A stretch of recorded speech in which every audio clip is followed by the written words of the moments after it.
Here's the CougarBoard question of the week. If you're not sure about CougarBoard or familiar with it, it's the largest online community of BYU fans with thousands of posts each day. And Wise Guys is the largest live stream talk show in the world for BYU fans. We're talking about the largest online community on CougarBoard. Today's question is, it comes from two subscribers, from their insider subscribers, Dilbert and Foof Coug.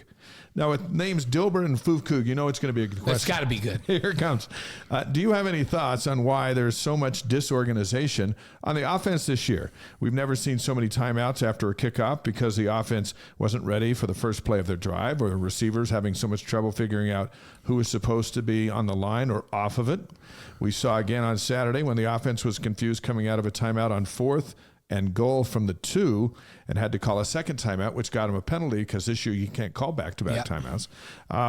This is out of character for BYU. What's wrong this year that these problems keep happening and don't appear to be getting any better as the season goes on? I think that's the biggest thing that I've been asked about. People upset that it hasn't got any better. Not that the problems exist, they just haven't got any better. So that was a big, long question. What do you got? Yeah, and we alluded a little bit to it earlier. And Kalani's just said, hey, offensively, we got to be more on the same page as a coaching staff. I think the challenge this staff has had to meld this group together with so many brand new players, I think we all got a little bit excited.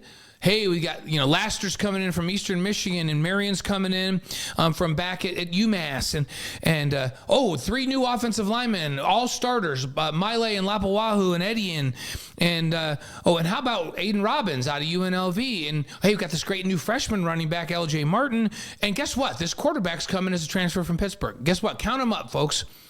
That's 7 starters that were not in this program last year or any year before that.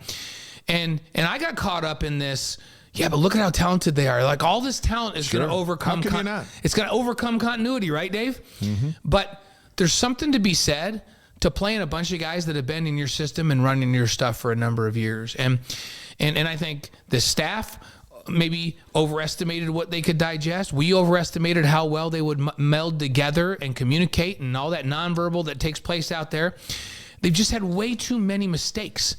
And it's partly on maybe the coaches trying to do too much with that group from a scheme perspective and all of that, and partly their inexperience in this. And so I'm thinking maybe they need to temper how many transfers they go out and get and how many are impact and how many they grow up in the program, because I think it's hard to win when you have the majority. That's 7 out of 11 starters. And then Keanu Hill and Cody Epps, who are supposed to be out there at wide receiver, have hardly played this year. Yeah, they're the experienced ones in this offense.